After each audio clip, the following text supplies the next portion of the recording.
Okay?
Kaya medyo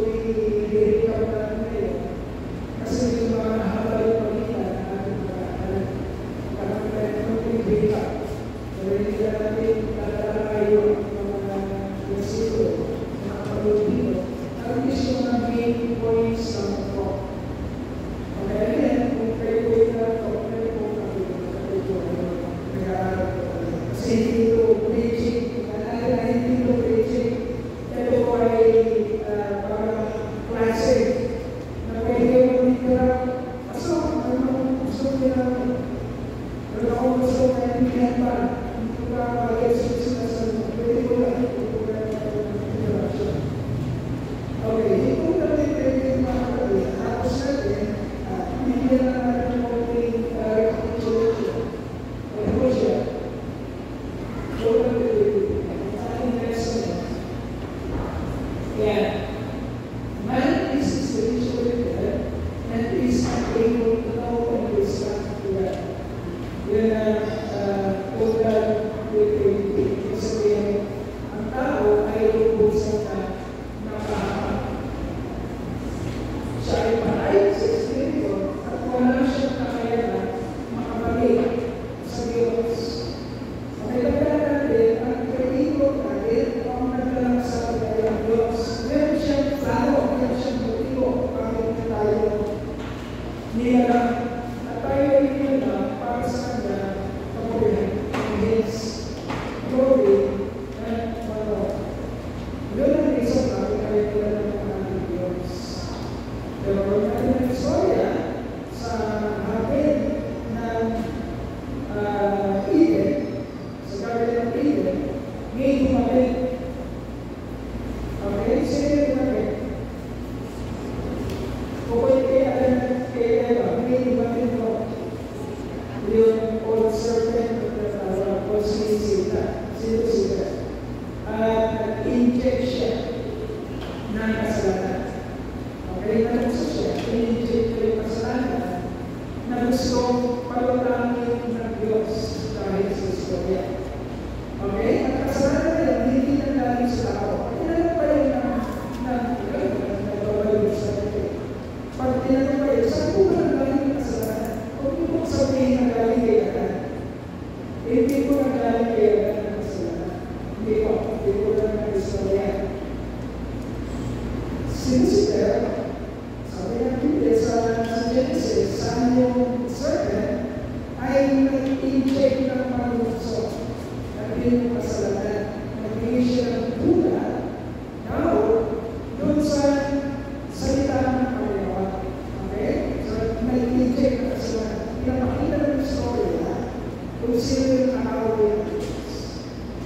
At the early onset of the history of humankind, pinakita talaga sino yung kaaway.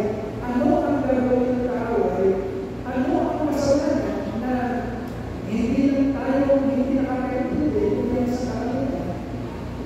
Wala na nilalabas ng Diyos sa kasalanan sa pamamagitan ng istorya na hindi nawawalan sa kalimutan. Sa habang tumatakbo ang istorya, ang history of mankind, doon pa lang nakikita ng sa kalimutan ko ang kasalanan. Okay? Yun yung sinasabi ng Biblia.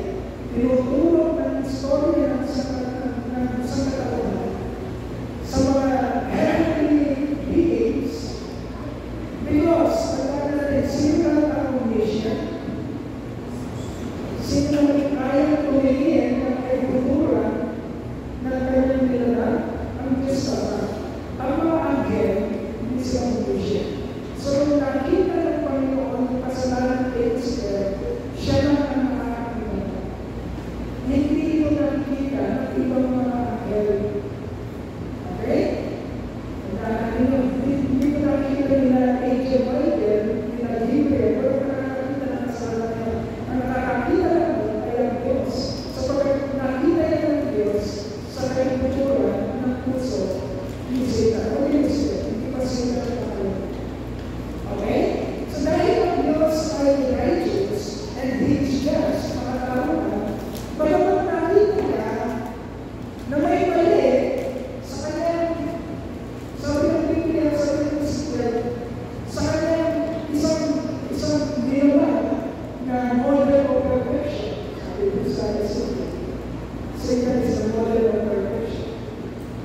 Nung nakita ng Diyos, sabi ng Ezekiel, sa kanyang puso, hindi na sinushowcase sila, hindi ko pinapakita ng kanyang nagawa. Nakita niyo sa puso, sa kaibuturan, ni Satan, kasalanan na yun, na gusto niya kumalang tayo sa Diyos. Okay? So, pwede, kung tayo mag-isip right away, pwede natin isipin, bakit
At pinakita kagad kung ano ang gagawin sa taas.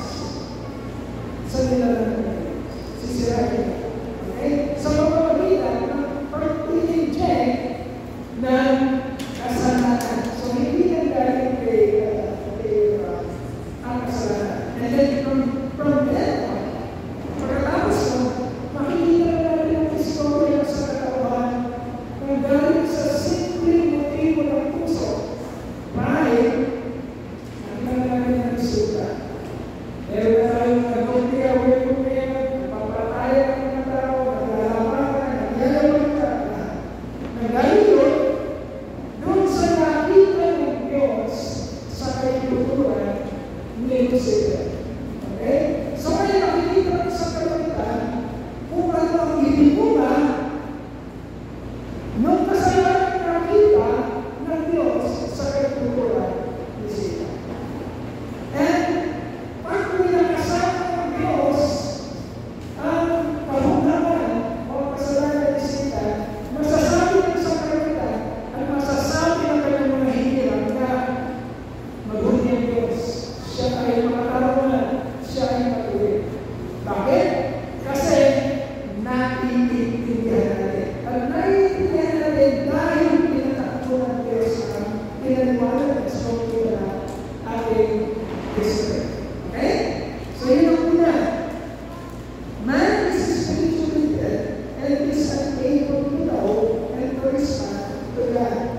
So letter A, the fall of the first Adam has resulted in spiritual death to all men. Okay? Walang tinatagi. Nung bumagsak siya God, the first Adam, nung bumagsak siya, bagsak lahat. Kaya nang lagi natin sinasabi, hindi tayo magyayaman dito.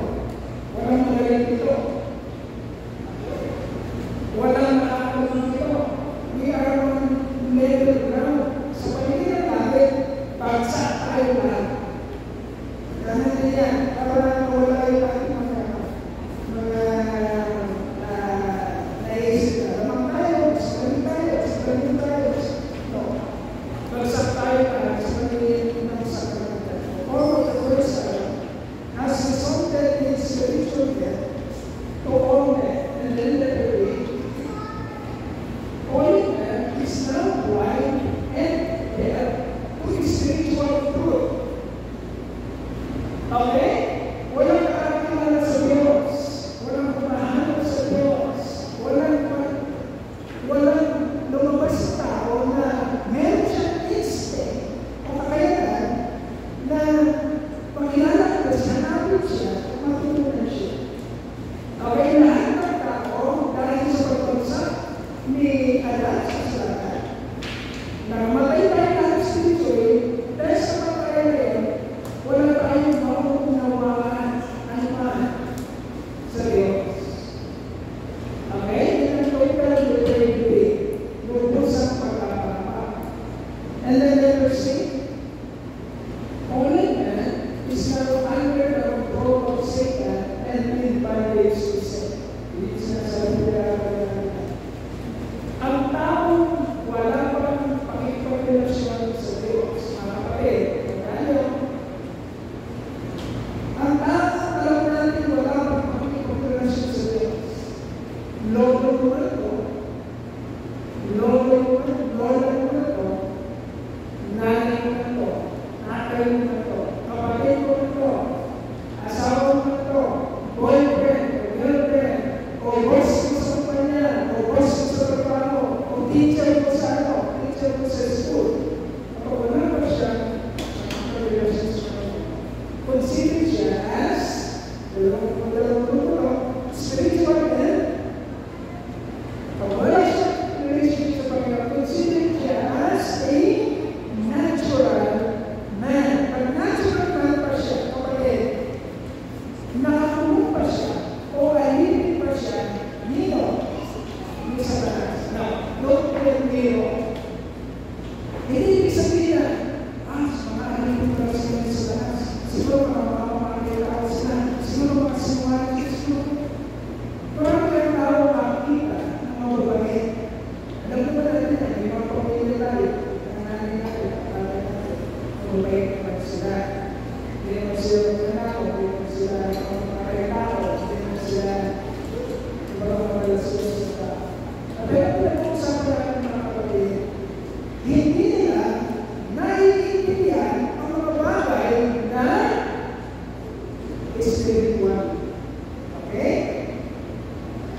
tingin mo, Biblia.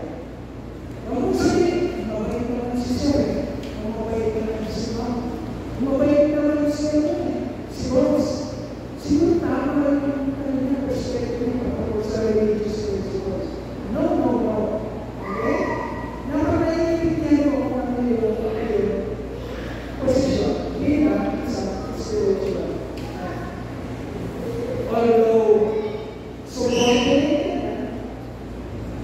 although mas mababa ka kulang sa kanya, tandaan mo, hindi siya superior pagdating sa spiritual things.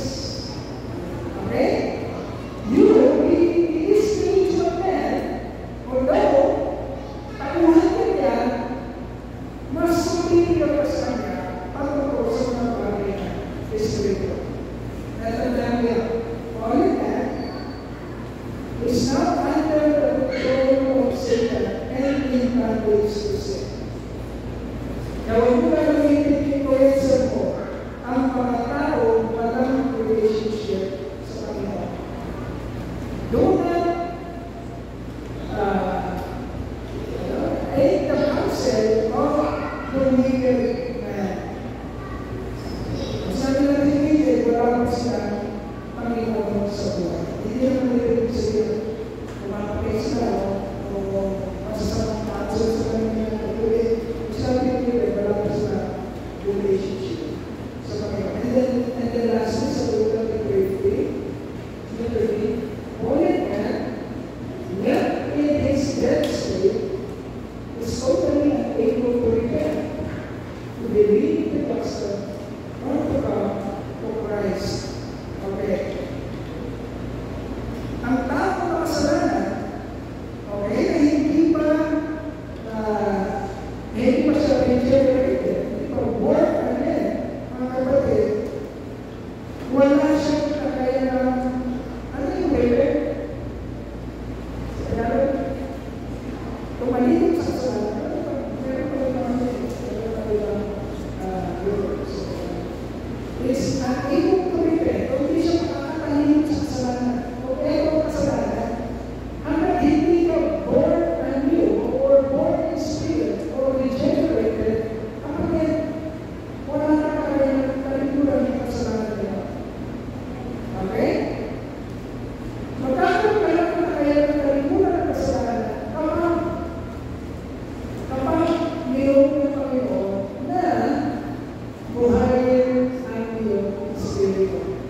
Okay? Pag in-power ka mo sa process of regeneration, binigyan ka ng spirito, binigyan ka ng indwelling Holy Spirit, tinuruan ka, yun ang magiging kalasan mo, yun ang magiging kapagalingan mo, para kalimutan yung kasalanan na hindi mo nag-enjoy.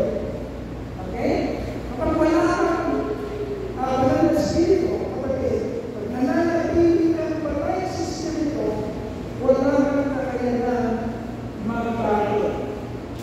Wala kang kakayanan unawain ang salita ng Diyos, lalo na ang balita. Wala kang kakayanan, at wala kang kakayanan lumapit ng pusa o mag-isa sa Panginoon sa Diyos. Okay? Yun ang total liberty. Now, bakit natin ito natin alam na maintindihan ang ibig sabihin ng total liberty ng kapatid? Para makita natin kung saan po tayo nanggagalingan. Okay? Sa territory.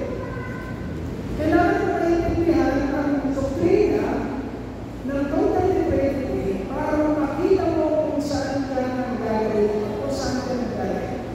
Makikailangan mo naman maintindihan kung saan ka nanggagaling.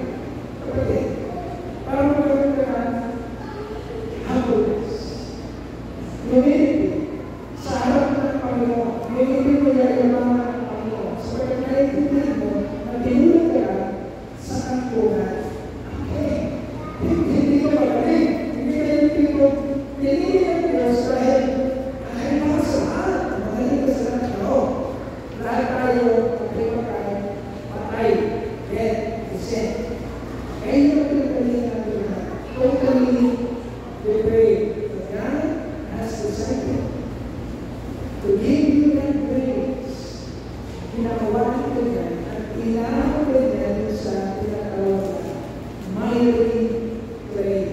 karamihan, inahon ka. So, yun ang tunay ng pwede na dapat natin naiintindihan para mawalan tayo ng yakap sa harapan. Total humility in the presence of our God. Okay. Instead of sabi ng 1689 Baptist Confession of Faith. 1689 Baptist Confession of Faith. Chapter 9, man, by his fall into a state of sin, has wholly lost all ability to will, to any spiritual good in salvation. So, as a natural man, being altogether averse from that good and bent in sin, is not able by his own strength to convert himself or to prepare himself thereunto. So, although medyo maraming yung English, dahil pinagyan mo yung date. Okay, yung pinag-aaralan natin na ito, pinagyan naman yung date 1689. Ibig sabihin, pinag-aaralan ito more than 300 years ago. Okay? 300 years ago. Kasi wala pa pinag-aaralan, 1500s. Ito yung confession of faith ng Baptist, 1600s, 1700s. So, hindi ko ngayon lang, itong pinag-aaralan natin ay tagat sa panahon. Hanggang ngayon, ito pa rin yung standard ng mga Reformed theologians. Okay? So, yun siya. Okay. And then, ang ating lesson 2 ay pangungkol sa liliwanag ng pagkakailan natin.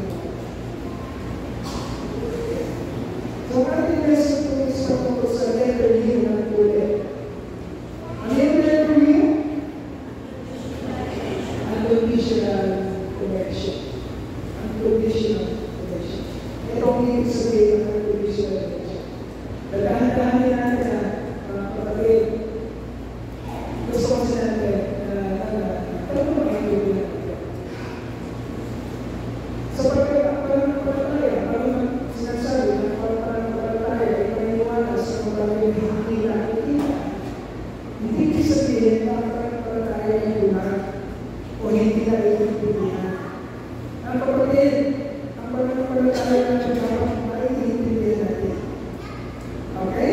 Para nauunawaan natin, para ma-appreciate natin.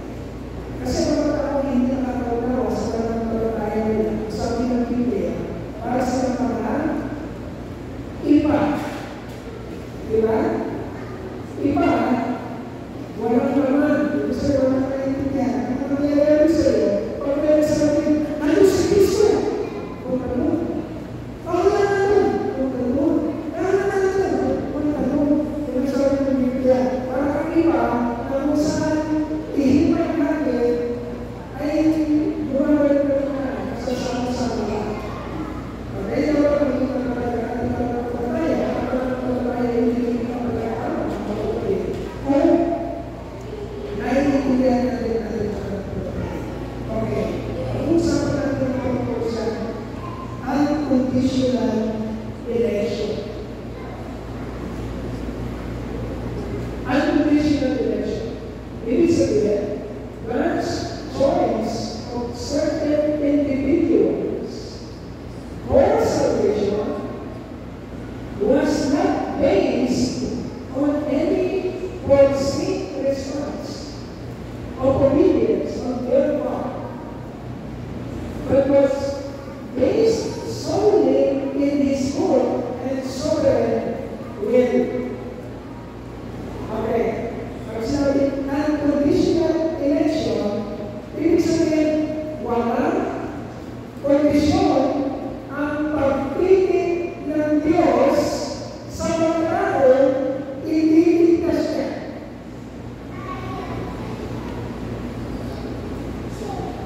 Okay? Walang kondisyon. Ibig sabihin, walang kondisyon, walang tinignan sa'yo ang Diyos nung pinili ka niya para iligtas.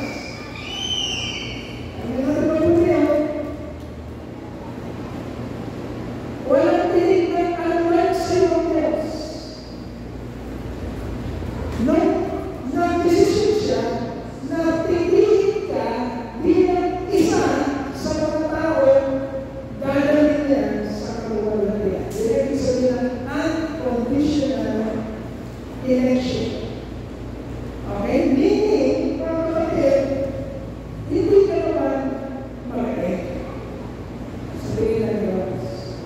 Hindi ka naman special sa tingin ng Diyos.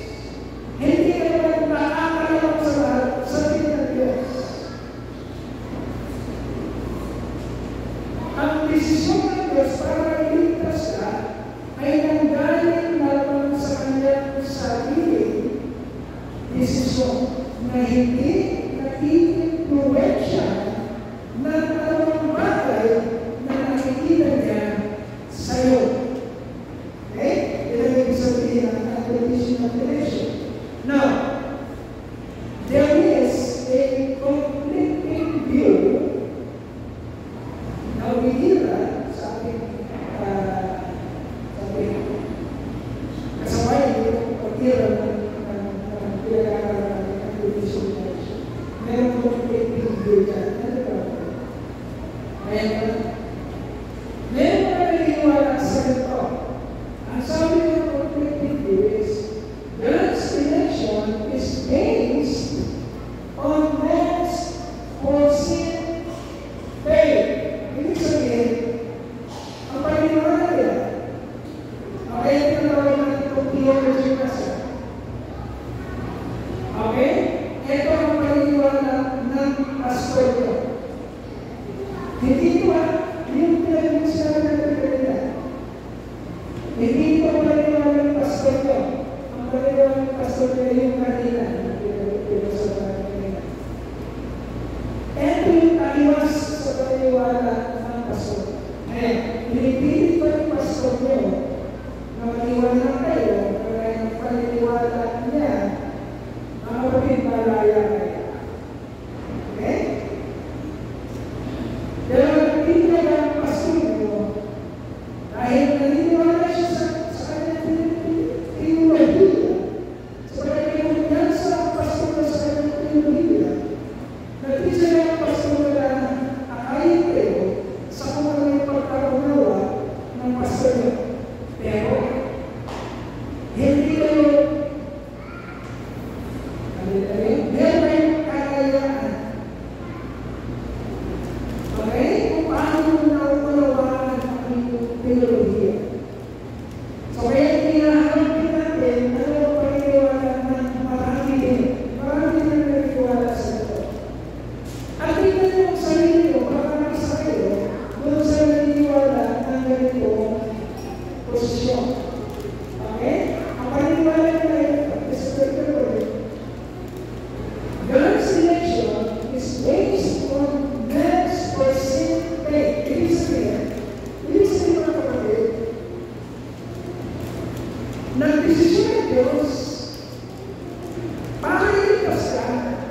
Christ.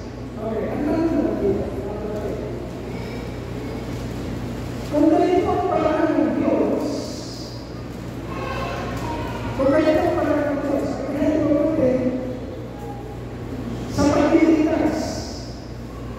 Kung ganito ang paraan ng Diyos sa pagliligtas, ang tanong, nasa dyan ang sovereignty ng Diyos sa iyong paligtas. Paano mo ipapaliwanag sa ganitong posisyon ang sovereignty ng Diyos sa iyong paligtas? Ano ba yung ibig sabihin ng sovereignty? Sa Tagalog. Pag sinabi natin sovereignty, siyang nakapangyayari. Hindi siya nakumutusap, hindi siya nakaimpluwensyahan. Kung ano yung nasa isip niya, kung ano yung sinabi niya, yun ang mangyayari at yun ang titira. Yan ang ibig sabihin ng sovereignty. Walang sino makapag-i-influensya sa kanya. Walang sino magpupunta sa kanya, mag-i-decision siya on His own. Okay. Kung ganito ang paniwala mo, ipaniwala mo nasaan yan ang sovereignty ng Diyos. Para sa iyong ligtas. Kung ang Diyos pala,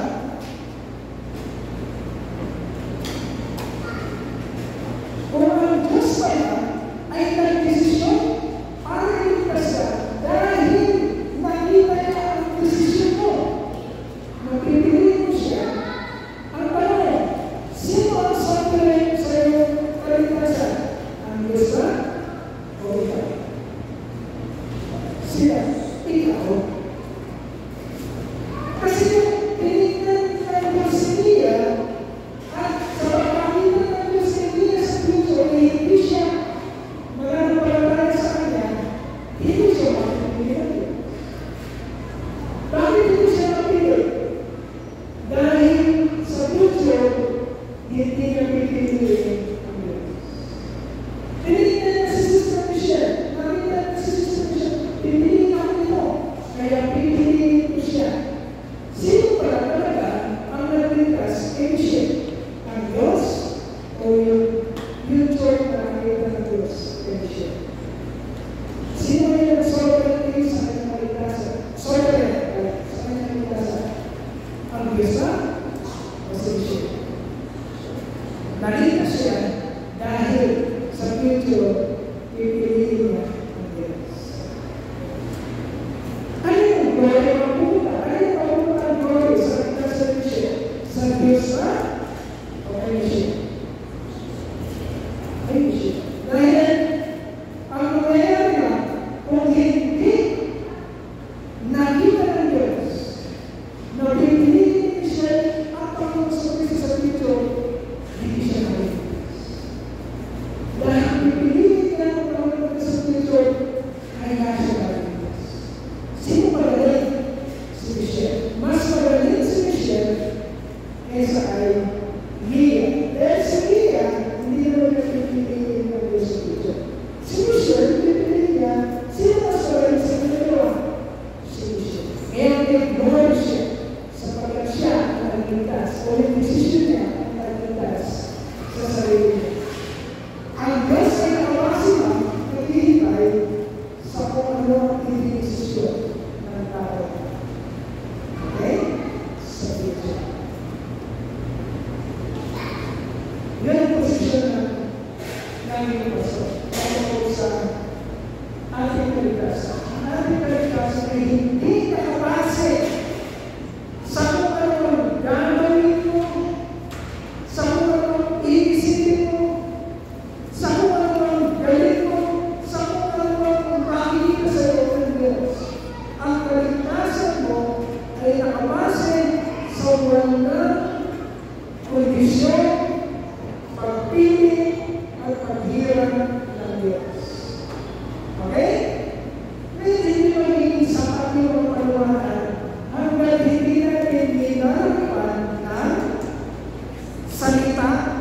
ng Diyos. Pwede kasi, pinaliwanag ng pastor. Pero ano ang proof? O anong basihan ng pastor? Bakit gano'n ang pananampalataya sa Diyos? Let's read the verse. Deuteronomy chapter 7, verses 7 to 8. So, maraming verses po. Pero isip kapagalan natin. Makakasod natin.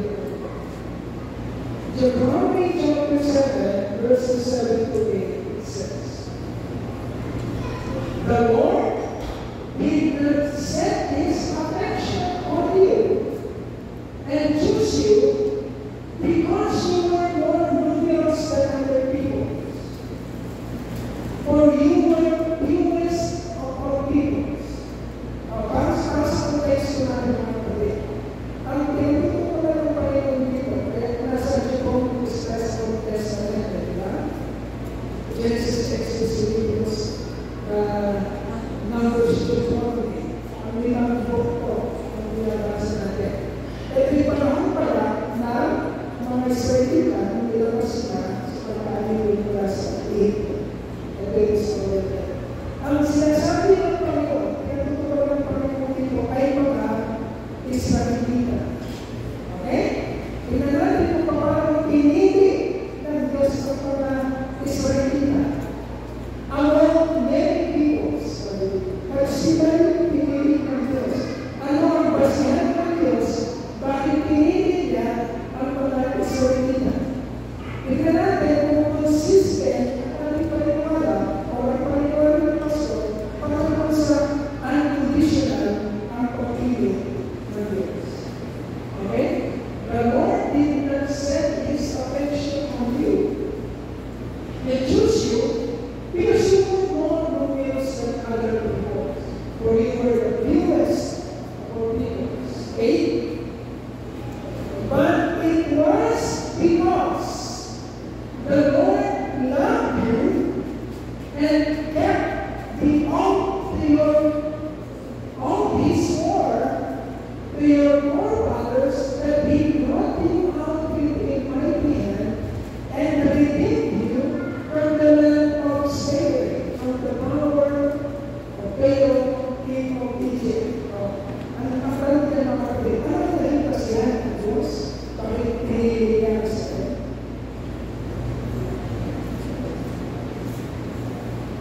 Then sa passage then,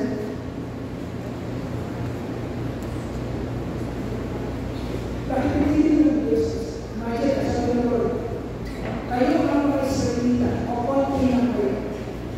As compared sa napakaraming mga populasyon ng ibang nation. You are something which is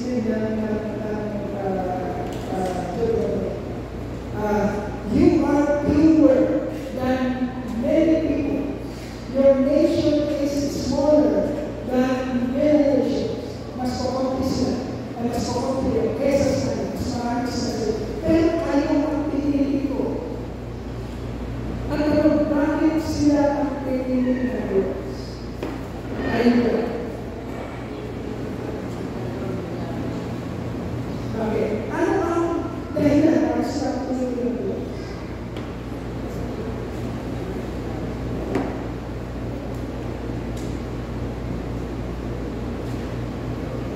Because there are some peoples, dahil, pinili ko kayo, dahil, because the Lord loved you and kept the oath He swore to your forefathers. Meron pangako ng Diyos. Okay? Ang pangako ng Diyos ay nakalilaw sa mga forefathers ng Israel. Saan ba yun? Sino si Israel na wala? Ano yung dati yung pangalan? Jacob. Okay.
Pero hindi ka flexible, hindi mo madaling pasunurin. Ang tigas na ulit, tigas na ulit, ang tawag lang yan sa Israel, matigas ang script ko, hindi madaling pasunurin. Okay? So wala silang pinagkaiba sa mga taong sasabihin mo na. Bakit wala silang pinagkaiba? Kasi galing tayo sa pupunin na ng total depravity. Nung bumagsak sila, bagsak lahat ng tao, bagsak ang mga Egyptians, bagsak ang mga Israelita. Walang matino sa paningin ng Diyos. So hindi pinipili ang Diyos sa Israel dahil mas matino ang Israelita kaysa sa mga Hebrew.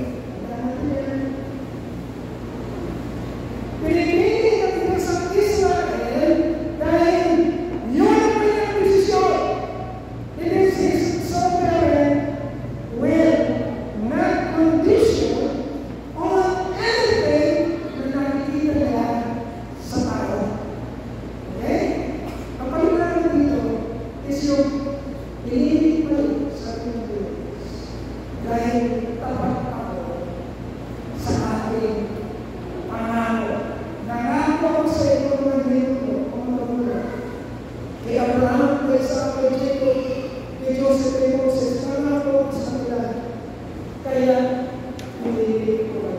So, my decision of choosing you is not based on anything, but based on my sovereign decision.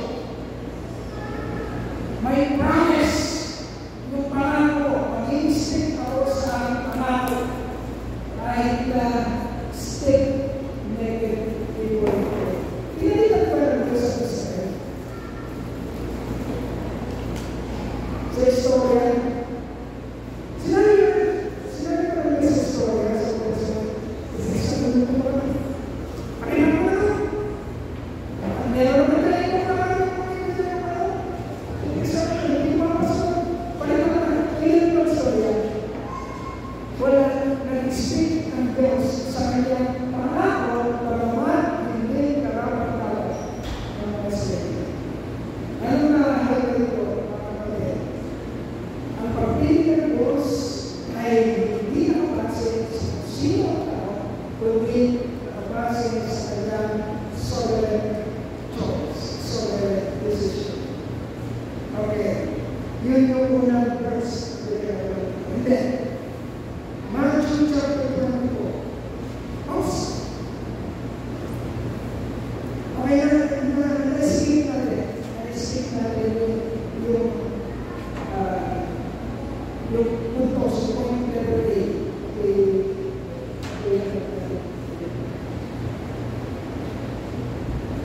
Point level A. Yan. Yan. Ang conditional direction.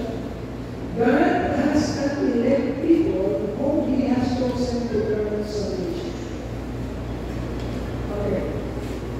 Ang Diyos, mga kapatid, ay meron talaga grupo ng tao na hinira para sa kaligtasan.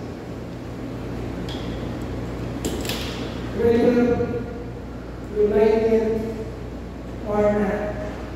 Okay? Kahit ang labang ang isip mo nila, labang ang puso mo nito, para sa'yo, hindi patas, hindi prayer, kapatid, yun ang nabubuhanan. Ang Diyos ay mayroong hinira na grupo ng mga tao, tinatawag na elect para sa piling sa bigyan ng kaligtasan. Dito ko ng verse natin na sa kanila. Pinili niya ang Israel para yung Israel parehas ko sa lahat ng mga nation. Parehas ng mga nation sa mga nation. But the Lord stick to His promise, to His decision. Na siya yung chosen people sa mga Israel, hindi na bago ang sila yung elected people or chosen people sa kanan ng Israel.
Tungkol ng Diyos.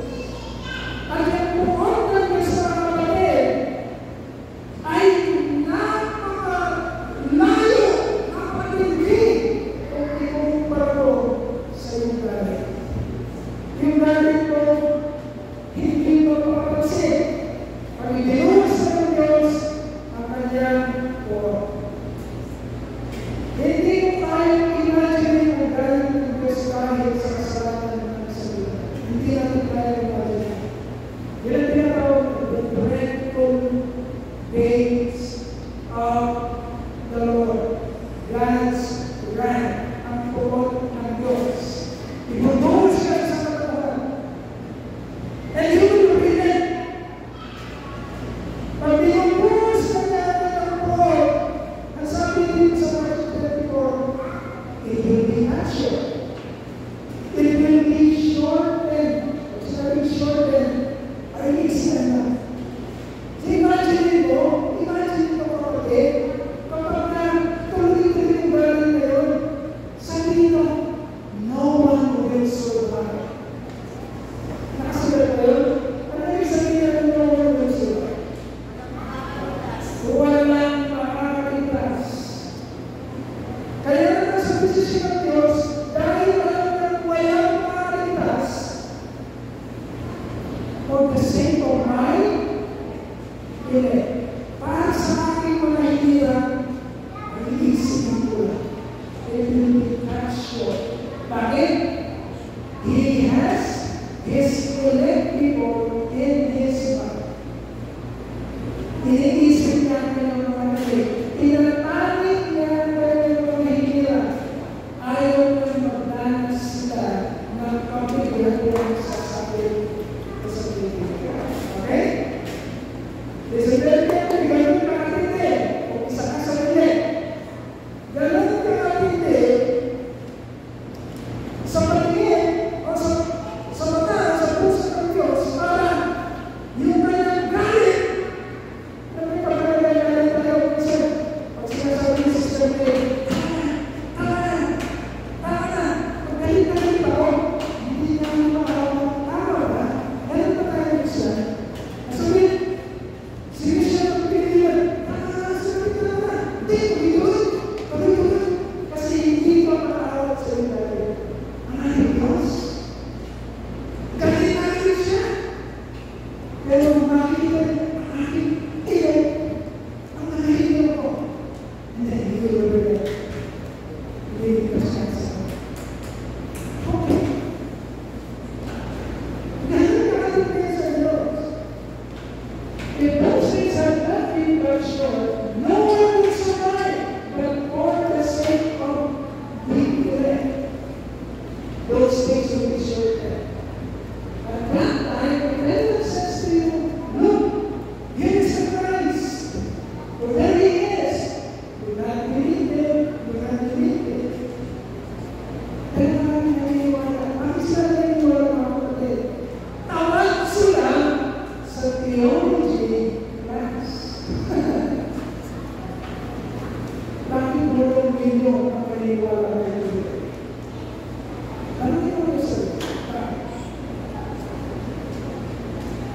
bakit ikaw, kapag ikaw mo lang siguro, sasabihin mo na agad, ano mo ang sinasabi mo? Pero bakit kayo kumayong ninyo, na nagparang sila habang pumipitaw ng mga plastic? Siguro, bakit? Anong parang ko? Yes, you are enlightened. Naiintindihan mo. Pagtawag ka sa katuwanan ng kapatid, you will not be separate. Hindi ka makapagaya. 8 million ang nakapagod. Doon sa kaisipan na siguro ay son of Ama. Napapatunayan ko na tinagalang paniwala nila. Tinagalang mawawag siguro yung sila. Ama? Ilan ang photo niya? Ilan ang photo niya? Ilan? Ilan?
kung napapapalayan ng tama.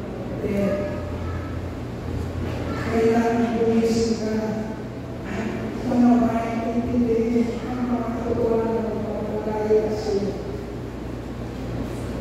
Hindi namin alam, hindi namin alam, sa pareho natin hanay, ay may magpapanggap na mga pastor o mga nagtuturo o mga magsasabi ng mga bagay na hindi nila naiintindihan. At hahanapin ka sa kapamanan. Warning yun sa ating mga relay. Many false prophets, many false Christ will come, and he will deceive many.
And then lastly, verses 30 to 31.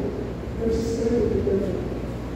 At that time, the sign of the Son of Man will appear in the sky, and all the nations of the earth will mourn. Ano yung mourn sa Tagalog? Mananangis. Okay? Sino mga tatay dito, mga asawa na sa abroad? And situation. Dumating kayo si Henry. Dumating natin ako. Si Henry. Ang reaksyon ba? Hindi ba reaksyon mo? Ang kaya. Ang tanong, bakit ka nangangis? Bakit ka nangangis? Dumating ang Diyos. Ang Panginoon. Ang sabi dito, all the nations of the earth will mourn. Maraming sila. Maraming wala. Sign of the Son of Man coming. Umiyak sila. Bakit sila umiyak? Bakit? Tandaan mo ito. Narinig ko sila. Narinig nila na merong second coming. Nagkakalit ang Panginoon muli. Alam nila yun, kahit hindi na, pero nagawa na. Ganun sila. But, dahil po nagkakalit talaga ng Panginoon sa Kristo at makikita ng lahat na lumalit siya. Kaya magiging reaksyon ng malakapit din. Pero hindi naniwala ay matindi. Okay? Mananangis sila. Iiyak sila. Maraming gano'n. Huwag sabi natin pakila. Bilang, bakit hindi pa yung mga ito? Ito ito pa naman na nag-aaral. Bilang, okay mo naman, nabasa ka nila. Ano yung mga ito? Mga nakikita natin, mga punta, mga yung sa Kristo. Ako yung lahat nila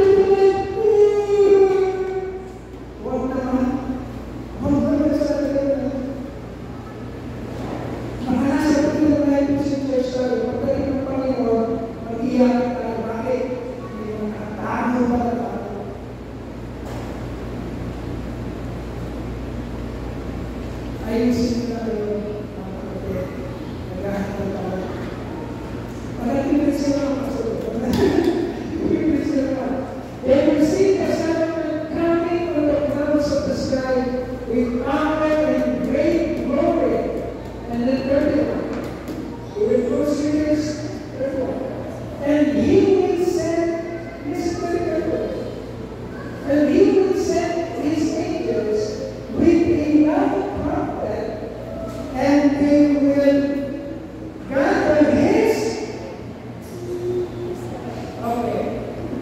Tandaan mo, nakatotohanan, merong grupo ang Diyos na hinira para sa kaligtasan. Tandaan mo, God is chosen elect people for salvation.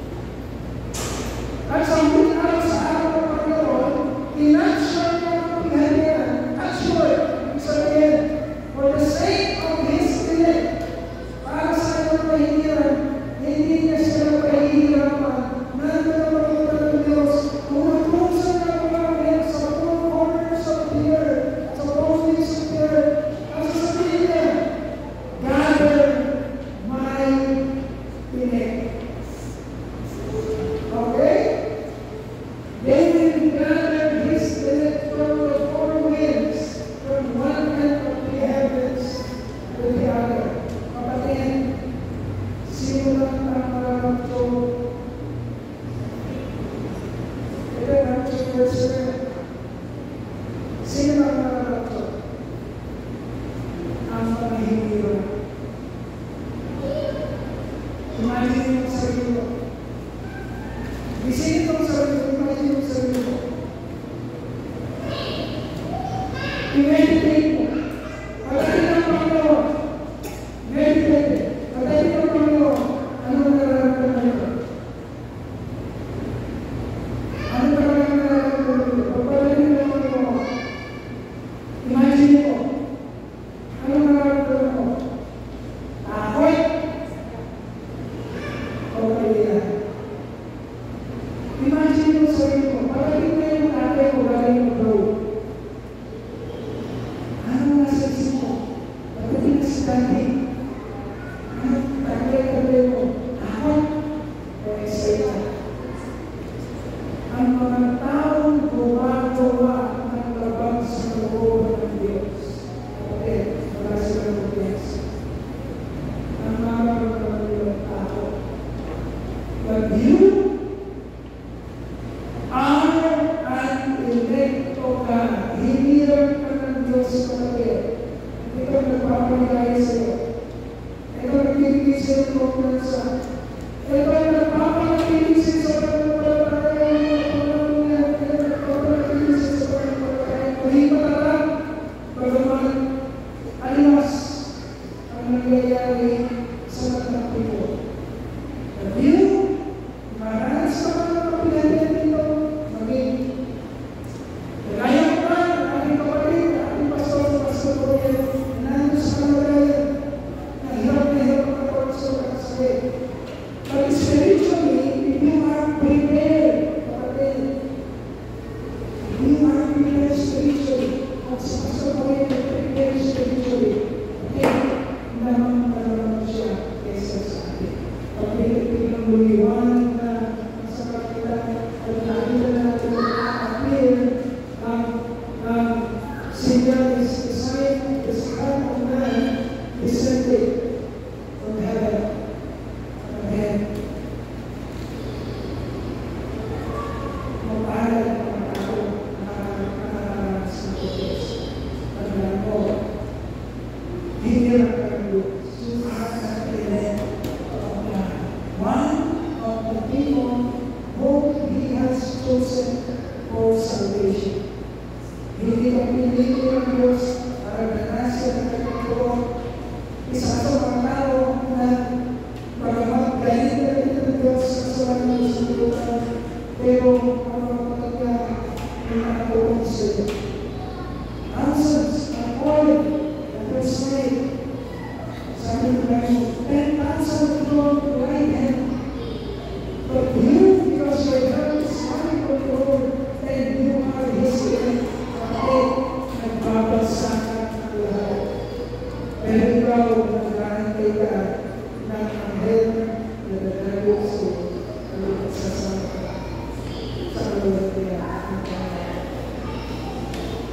Kapatid, hindi yun siya sa isipan ng Panginoon. Sa pagdinig ng Panginoon, ridiculous. Dito ko yan, hindi yan. Bahala ka, hindi yan sila.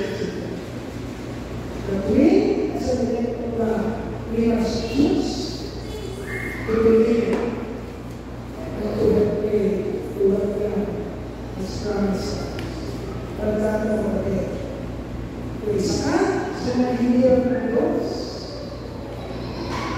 mag-handle sa kanya.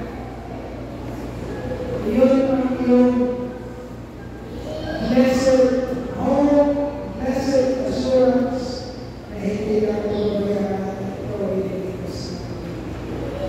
Yung mga unang utos o pinatutunan